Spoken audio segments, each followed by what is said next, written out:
Hey everybody, you're listening to Life Below the Surface, presented by Carriage Kia, the podcast where we take you on a deeper dive into the lives of the animals at Georgia Aquarium and the people who care for them. Coming up on this episode. Certainly my standout moments is being in the Cocos Islands in Costa Rica underwater and looking up and seeing not one speck of sky because of the number of hammerheads swimming above, like thousands of hammerheads.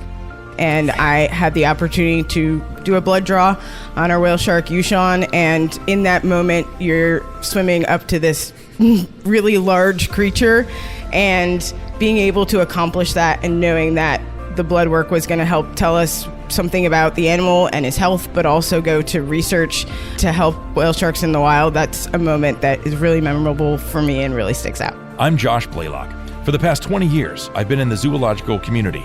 I was an animal care specialist for 15 of those years, caring for sea lions, dolphins, otters, walruses, birds, and a wide variety of different species. And now I'm very happy to be the senior manager of exhibits and projects here at Georgia Aquarium. In this podcast, I'm going to introduce you to some of my amazing coworkers and tell you some behind-the-scenes stories of how Georgia Aquarium works. This is Life Below the Surface, presented by Carriage Kia. Life Below the Surface is presented by Carriage Kia in Woodstock. Carriage is Georgia's leading Kia dealer and one of the top dealers in the entire nation. Service, community, and education are hallmarks of Carriage Kia in Woodstock. When it's time for you to lease or purchase your new vehicle, we hope you'll consider Carriage Kia in Woodstock. Check them out 24/7 at carriagekiawoodstock.com. All right, everybody, welcome back to another episode. I'm really excited about today's episode because we're being joined by several expert guests who are here today to talk about a very, very, very important topic, women in science.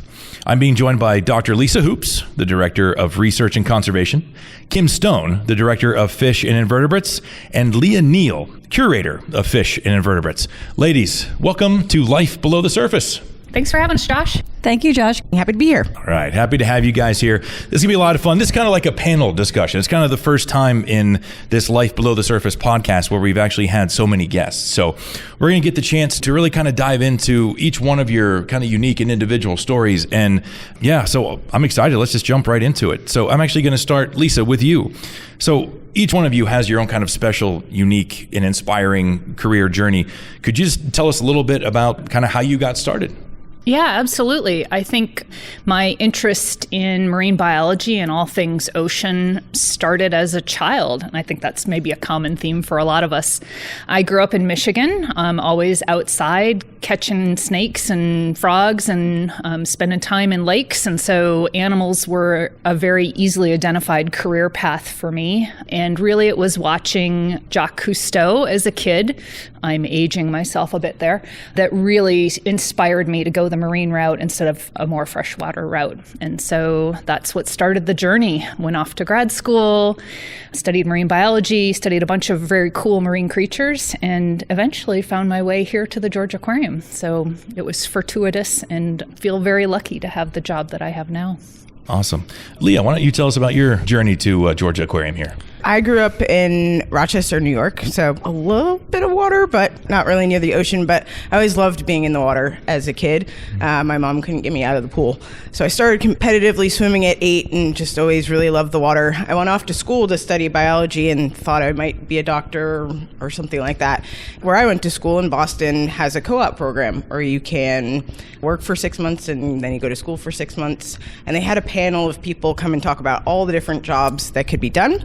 And one of them was diving at the New England Aquarium. And I said, I want to do that. So I went home that summer and said, Mom, I need to get scuba certified. And she said, where are you going to do that?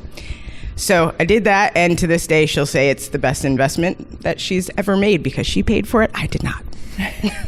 That's awesome. All right. And Kim, how about you? Yes, so when I was growing up, I actually come from a military family and background, so we moved around a lot, but we were fortunate to live next to the ocean pretty much my entire life. So I kind of had that exposure from day one, and I grew up with animals just my entire life. So I actually used to ride horses and work on a farm, and so I've always had this like strong connection and love for animals in general, similar to Lisa, just, finding the turtle crossing the street and helping it out, or the baby bird kind of thing.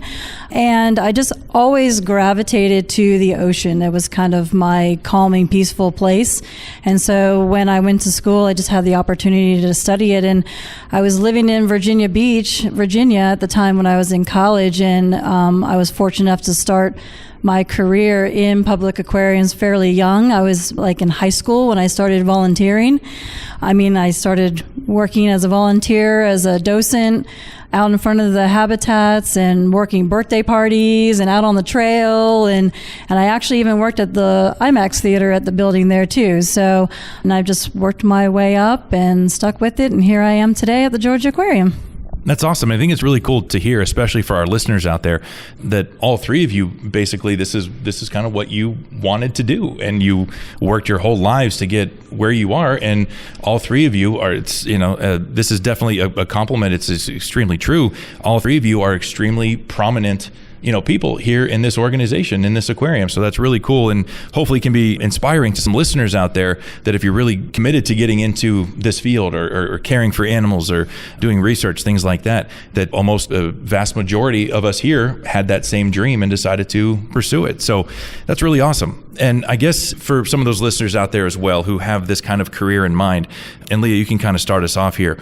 Like, what is a day in the life of the curator of fish and invertebrates? A day in the life is really managing the team that takes care of the exhibits. So making sure they know what their tasks are for the day, or if we have any medical procedures or annual exams going on, doing a lot of scheduling animal health with the vets so that we can keep track of the health and feeding and nutrition of all the animals, fielding a lot of questions, and just making sure everything moves smoothly.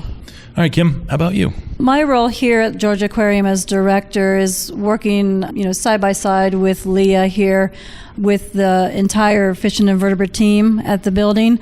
So I have the opportunity to help the team for their needs to accomplish what Leah just described, but then also kind of help direct kind of the future of where the departments and the galleries and the exhibitry is going as well too, and to help facilitate that, which ultimately is going behind our mission here at the Georgia Aquarium and educating the guests that come through our doors, and how can we connect to them to share our love and hopefully get them in love with the ocean and all of the marine life and freshwater and all of the inhabitants that we have here to show and tell their stories. So I kind of help at a larger, higher level scale of that mission based with the team. Awesome. So, Kim, that actually brings up a really good point. And that's, at the end of the day, everything that we do, and even the three of you kind of have different positions here in the aquarium, but at the end of the day, everything that we do all comes down to our guests and being able to inspire them, being able for them to come and see these incredible animals, from whale sharks and belugas and mantas, things like that.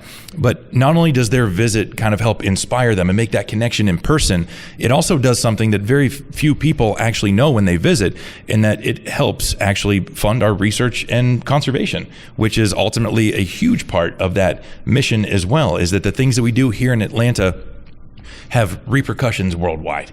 And that's pretty cool. So, Lisa, I'm going to ask you that same question, but I'm going to give you a couple parameters here, okay? So, because we're going to get into your jet-setting adventures, Indiana Jones-esque lifestyle here in just a second. But that same question of what is your day-to-day like, give us a day-to-day of Dr. Lisa Hoops on site. Yeah, I was going to say my day-to-day is highly variable, but here on site, my day-to-day could be really moving our on-site research programs forward, engaging with my team and making sure that they are on track to have all the resources they need to do some great research in conservation. But also, sharing the conservation message with the staff on site, making sure that they know some of the great works that we're doing too. So on-site can be highly variable, but off-site, that's where the action happens for a lot of us. And we'll get to that here in just a little bit. And you touched on a very good point there, Lisa, is that all three of you, but Lisa in particular, because you just brought it up, over the years, a vast majority of the conversations you and I have had, and this isn't going to be anything new to all three of you. You guys know I'm a huge shark nerd. Yeah. And when, I found out you were going out with O-Search and stuff like that, I remember just, hi, you Dr. Lisa? It's like, I'm Josh. I work with the sea lions here. Can you tell me about O-Search? I was so excited. And you're so awesome. You've been able to talk about that over the years. And that's always been something cool because, a lot of the people that work here kind of see that type of thing, that a Georgia Aquarium representative is going out there and doing those really cool things. And it inspires me now as we kind of design different exhibits to really help tell that story of that when you're visiting here, it's benefiting out there, and it's giving you and your team the ability to do this incredible research out in the field. But we'll get to that in just a little bit. I'm saving that one. It's a pretty cool topic there.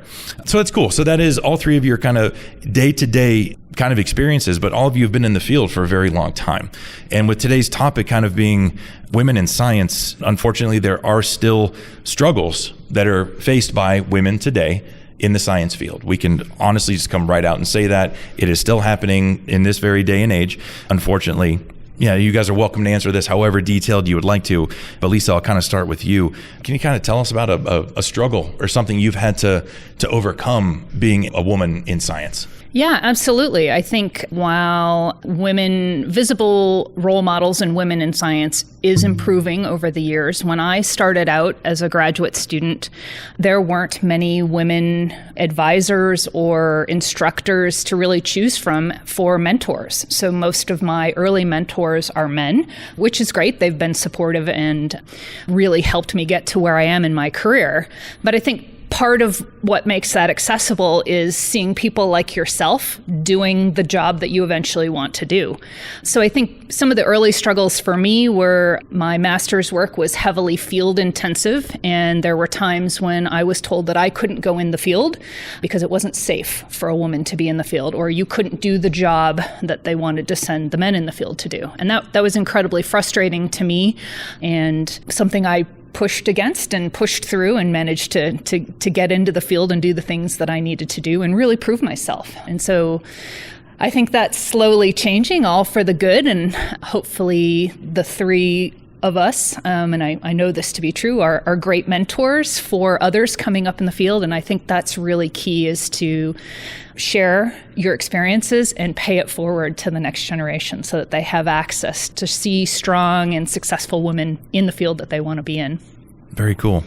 Leah, what about you? Has there been anything along your kind of career path that kind of jumps out as a struggle you've had to overcome to get to where you are right now? Sure. I think in general, when you're taking care of animals, there's a very emotional aspect to it. And I think there's the perception when you're an animal caretaker and you're a female that you're going to make decisions that come from an overly emotional place and not necessarily from a place of what is best for the animal or what the behavior is. So that's been a struggle to make sure that you're covering the bases of all aspects of what is going on with a certain animal and not portraying emotion over what could be done or needs to be done. Awesome. And Kim, what about you? I think my experience has been when I first started out in this industry, working on the fish and invertebrate side of public aquariums. It was actually a very male-dominated area when it came to the field. Teams that worked with the mammals within public aquarium, there were a lot of females on that side.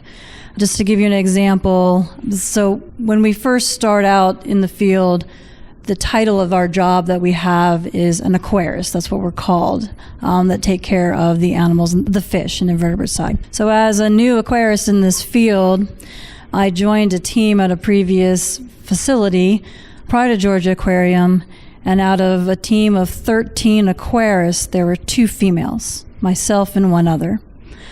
And so it was definitely noticed, and I realized, wow, there's not a lot of women on this side of the operation. So if you look at how many males were in that area, there were none that were in management or in the upper part of the facility. So it took a while for me to be able to kind of persevere through that. And it really wasn't hard to persevere, just my personality. I was like, well, I'm here and this is what I want to do and I'm doing it, Right. So it really didn't matter to me, to be honest. It didn't faze me in any way. I just wanted to learn and do my job. But then when I knew that I wanted to potentially move up in the field and stay in this field, it was, like Lisa mentioned, where's the role model? Who can I relate to that's up there? And finally, I found that person. And I did have an amazing mentor who was a female in this field, in this career, that I'm still in touch with. And I look back, and if it wasn't for her and showing me that, yes, just stick with it and you can have the same opportunity here as everybody else, so I was very fortunate to have that.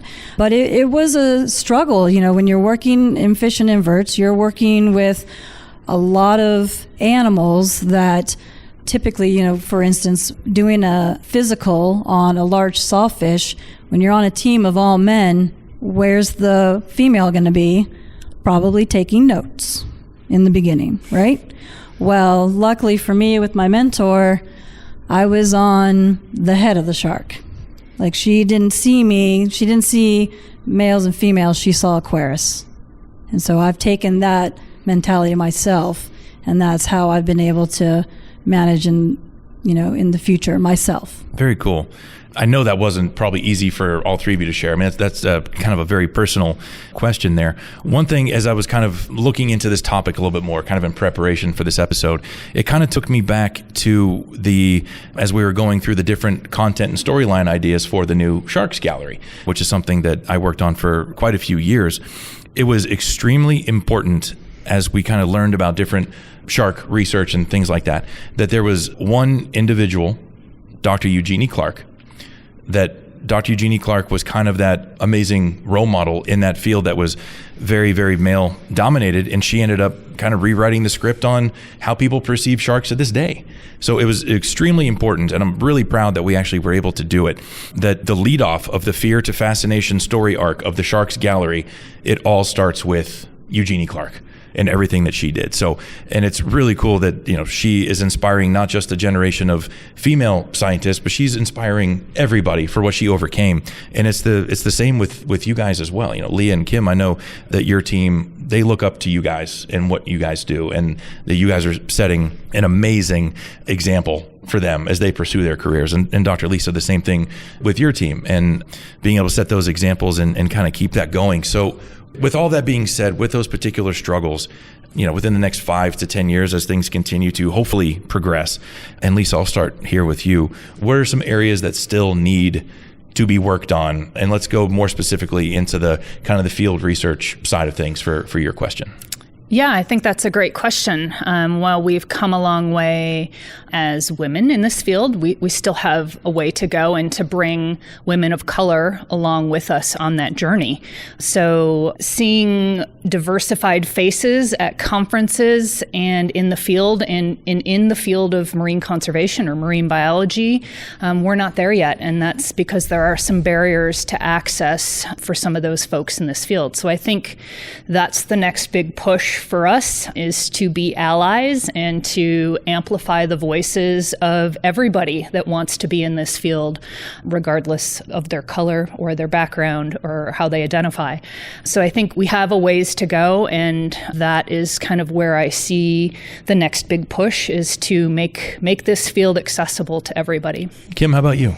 Well, Lisa said it very well just there, to be honest. I think it's extremely important. I'll basically ditto what Lisa said. It is very important to provide the opportunities for all women, no matter what their background or economic background is, especially in this field.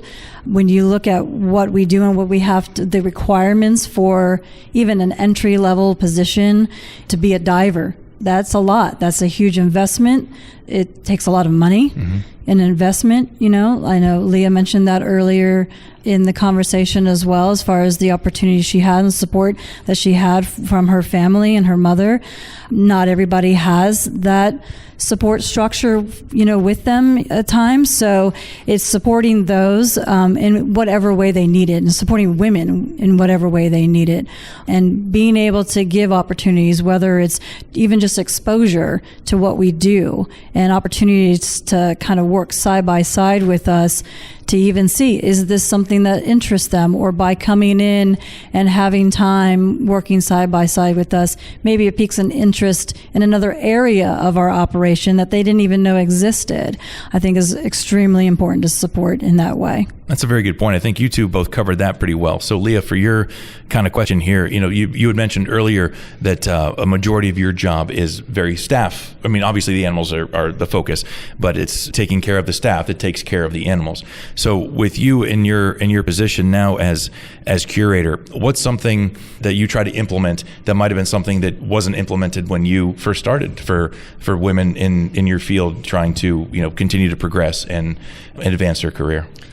I was thinking about it as Kim and Lisa were talking. I think this relates to women, but also just the staff in general. Something that is very specific to kind of the fish and invert side is that everybody expects that you're going to fall in love with a dolphin, and you're going to fall in love with a beluga, and you're going to fall in love with a sea lion. And they don't necessarily have the same kind of feelings towards the fish. But our staff does. And I think coming up in the field and coming up with a group of men that were managing it is a very kind of stoic environment. And when you lose an animal, if it's a mammal, it was okay to show your emotion. And it wasn't okay for fish. And I think that's something that Kim and I are trying to change right now for all of our staff, women included, is that we do care for the animals and we do have to keep it professional, but we care about them and you should be allowed to express that. I kind of got a chill as you were saying. That's it's a very good point. It was something that you wouldn't actually, just something you don't normally think about, but it's true. Losing an animal or being in those type of situations is never easy. That's a great perspective on it. Now it's time for Fin Files, everybody. The part of the show where we're going to dive deeper into the unique and unknown about our animals here at Georgia Aquarium. I'm here with our resident fun fact experts.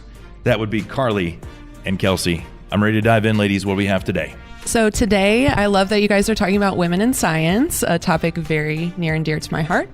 So you can't talk about women in science without the animal fact about mourning geckos. So I don't know if you know this about mourning geckos, but their populations are almost completely female. Every once in a while, there's a male born, but they're actually not needed at all for breeding. So the mourning geckos reproduce through parthenogenesis, which is actually just having an egg that's already fertilized and basically just duplicating themselves. So being that they are females, they're going to mostly reproduce other females because it's just that exact genetic material replicated over again, which is a pretty cool fact. The mourning geckos here are a little elusive, so you don't get to see them all the time. But if you're in Aquanaut Adventure, definitely take a look for them. The mourning gecko name also is fun. It's mourning like sadness, mourning, because it said that they're mourning the loss of the males of their species. But are they though? Are they though? Great question. Well, to borrow a line from one of my favorite movies, and Carly, I know it's one of your favorites, as the animal kingdom proves time and time again, the more we research it, is that life finds a way. That is a very, very cool fact. All right. Thank you so much. Guys, you want to check out the mourning geckos? As Kelsey said, make sure you head up to Aquanaut Adventure right here at Georgia Aquarium. We'll see you on the next Fin Files, everybody. Ladies, thank you very much. So as we kind of talk about that next generation that you guys are currently cultivating, all three of you. So, and Lisa, I'll direct this one to you. What are some of your, especially for the field research, what are some of your hopes that say after you retire and pass the baton, where do you want to see your field in, say, 20 years? Wow, that's a big question. Yeah, okay, 10 years. Yeah, okay. I think going back to diversity, I would love to see the accessibility for everybody that wants to be in this field have access to it. And so I think we're starting that journey here by creating a paid internship program so that it is more equitable and provides opportunities for those that used to have to pay to play for those types of internships. So that's something that I'm really excited about. We're kicking that off this year within our research and conservation group. We've got 4 interns that we're working through. And I hope that that inspires somebody that maybe thought they couldn't do this career because they didn't have the opportunity or the access. I hope that inspires them to stick with it and continue down the path. That's really my hope for the field in the next 10 plus years beyond. Yeah. Awesome. And Lee, I'm going to start with you on this one. What advice would you give to, say someone that watched you and Kim and your team on Animal Planet, on the aquarium, or that might be listening to this, or that might have met you on a tour or something here? What's some advice that you would give to the next generation of youngsters? I think my greatest advice is just, if you're interested in it, pursue it and persevere. Get scuba certified, first of all, and it's super fun. But yeah, find ways to do it. I started through a paid internship that was for minority students. I didn't get the one I wanted right away, but got my foot in the door somewhere else and worked my way into the position that I wanted. So I think just show hard work and stick to it. Awesome. Kim, what about you? Advice for the next up-and-coming director of Fish and Vertebrates? The next advice for the next director is really just go for it. Just any idea you have, throw it out there. I mean, at this point, nothing is too crazy, right? I mean, look at this beautiful facility that we work at. We have whale sharks that are with us in Ocean Voyager. Whale sharks, manta rays. And it doesn't have to be huge on that scale. It can be something small. But this industry, even though public aquariums has a very long history in the United States, it's still, I feel, in its infancy when it comes to husbandry. There are a lot of things that we've learned, a lot of things that the animals have taught us. The key is to listen to them and just go for it. The sky's really the limit. I mean, whale sharks. Seriously. Right? So that's all I have to say. No, so you never know. You never know. Fortune favors the bold. That's it. Exactly. Yeah. Well, I mean, what's amazing about what you just said there, Kim, is I've known all 3 of you ladies for years, and just hearing you say go for it got me a little jazzed up. I'm not going to lie. That's awesome. I mean, and you want to talk about inspiration, that's what it's all about. It's about getting that next group in here, and it's the next generation. It's they always say, kids are going to inherit everything that we do, good and bad. And it's hopefully that there are so many people out there that have the same kind of passions that you 3 do. It really kind of inspires that next generation to really want to take care of the animals and to take care of our ocean. So it's with that inspiration in mind, and nothing is more inspiring or kind of gives you almost that little bit of FOMO, that fear of missing out, than a cool anecdotal story about a job that you're possibly interested in. So, Lee, I'm going to start here with you. Just think back to your career, think back to Georgia Aquarium. What's top moment of your career? Let's hear it. There's so many moments. I've been really lucky to do a lot of really cool things, but I think in thinking about that specifically at Georgia Aquarium, I'll touch on what Kim just said, and that's we have whale sharks. And I had the opportunity to do a blood draw on our whale shark, Yushan, and in that moment, you're swimming up to this really large creature, and being able to accomplish that and knowing that the blood work was going to help tell us something about the animal and his health, but also go to research to help whale sharks in the wild. That's a moment that is really memorable for me and really sticks out. That's awesome. Kim, what about you? What's on the top list? What someone said, hey, what's the coolest thing you think you've ever experienced? Let's hear it. Well, mine is whale shark related as well. I'm seeing a trend here. Yes, I do love all of the animals here at Georgia Aquarium, but when I look back to a moment where I was like, oh my, it was when I was out on a boat with a coworker off the coast of Taiwan, and I met a whale shark for the first time in Taiwan, and I remember sitting down looking at the mountains of the island, and it was like, holy cow, how in the world did I get here? Like, I'm here. I'm in Taiwan? Really? I mean, this is a little girl from Key West, Florida, and military family, and I'm in Taiwan on a boat. That was my highlight of my life. That's pretty cool, actually. That's pretty cool. And it's an unbelievably good segue because I wasn't sure how I was going to do it. So thank you for that transition. Speaking of on the boat out in the middle of nowhere, Lisa, what would be, of all the pins on the globe that you've been for your job, you can kind of sum it up. What's some of the crazy adventures of Dr. Hoops, a new series coming up on Animal Planet, I feel? Some of the crazy adventures. Well, I am very fortunate that I get to go to some far-flung regions of the world to study sharks and rays and other things that I love. So I'm very, very lucky. Certainly my standout moments is being in the Cocos Islands in Costa Rica underwater and looking up and seeing not one speck of sky because of the number of hammerheads swimming above, like thousands of hammerheads.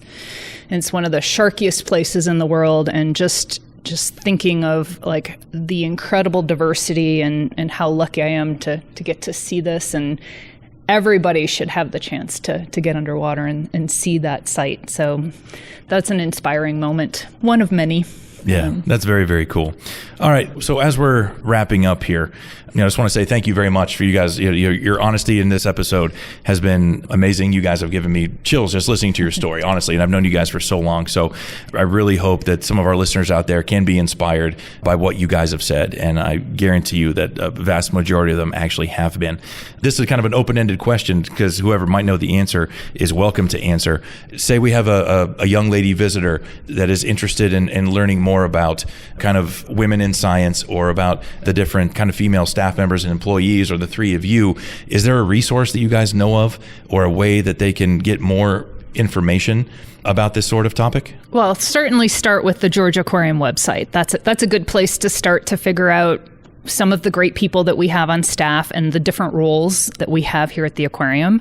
I think you'd be surprised at some of the different tasks that people do in this building, and I think you're going to highlight those on your podcast, which is very exciting.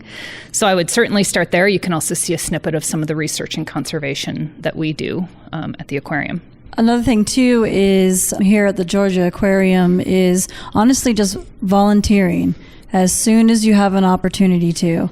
And some facilities like the Georgia Aquarium even has a teen volunteer program. So like myself, starting out very young, just being able to get into the organization some way, even as volunteering, to kind of have that exposure.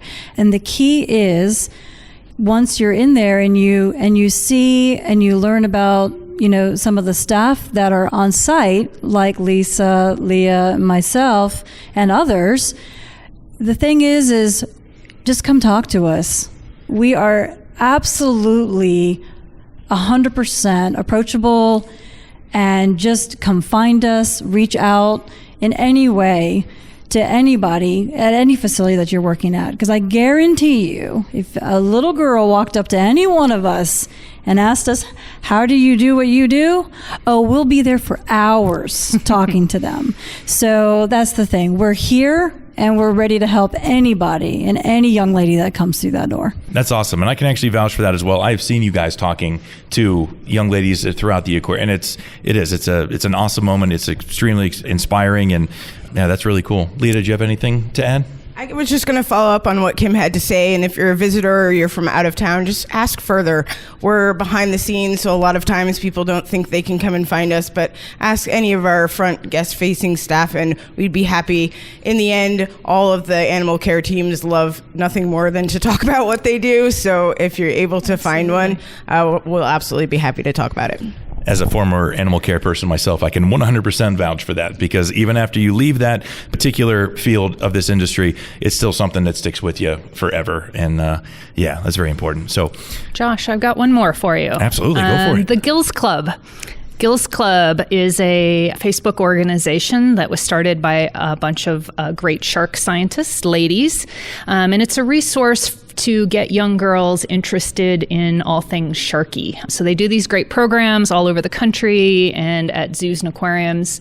So check out Gills Club if you have a young lady in your life that is passionate about all things sharks. So that's my recommendation there. Awesome. And just a little anecdote to tie on to that. Gills Club is actually featured in the Sharks Gallery. So if you're a guest visiting, please come check out the Global Stories Interactive at the very end of Shark, because we do have Gills Club represented in there. We also have MISS, which is Minorities in Shark Science, listed in there. And then we also have my good friends at the American Shark Conservancy, which is an entirely female scientific-led shark conservation organization there. So some great resources around the building for you guys all to check out. Ladies, all three of you, thank you so much for joining me today. I hope you guys had a good time, and I definitely see that this is maybe part one. I see a little trend here of that we have a lot more to talk about, so hopefully you get a chance to have you guys back on, and I really appreciate you guys being here today. All right, so before we go, something that we've talked about quite a bit over this episode that kind of got me excited. Lisa, can you just give us, let's say, how about 3 more little crazy adventures that you've been on, so Kim, Leah, and I can all be jealous as we listen to them?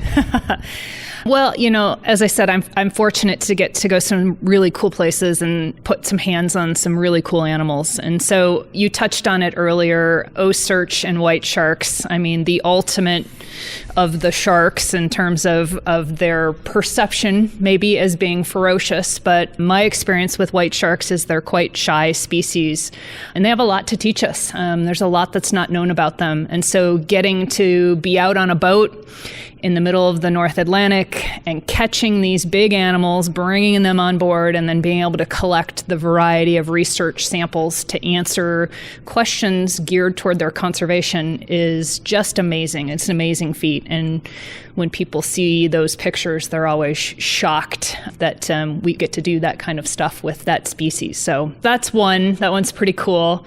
Spotted eagle rays, they're one of my favorites. Anything with polka dots I love.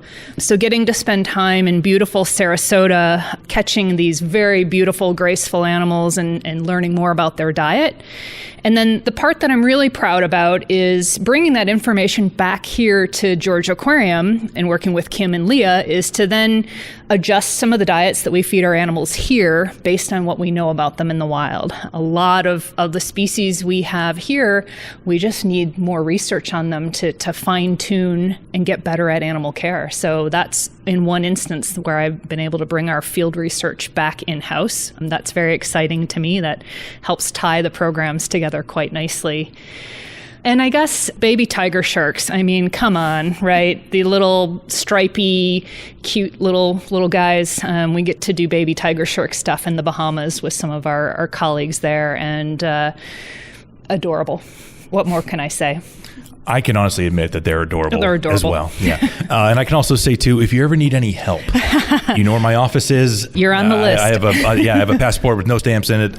I'm here for you, Doc. Just let me know. All right? So everyone at home, thank you guys all for tuning in. On our next episode, it's our most dramatic episode yet. You don't want to miss it. We'll see you next time. Life Below the Surface is presented by Carriage Kia in Woodstock. Carriage is the official car dealership of Georgia Aquarium and Georgia's leading Kia dealer. Service, community, and education are hallmarks of Carriage Kia in Woodstock. When it's time for you to lease or purchase your new vehicle, we hope you'll consider Carriage Kia in Woodstock. Check them out 24/7 at carriagekiawoodstock.com. If you're hearing this message, you've listened to the entire episode. And for that, we thank you. We hope you enjoyed this episode of Life Below the Surface. If you did, please leave us a review and share this episode with your friends. Also, please tell us which topics you would like us to cover in future episodes. Send us a message in the comments or on any of Georgia Aquarium's social media channels. I'll see you in the next episode.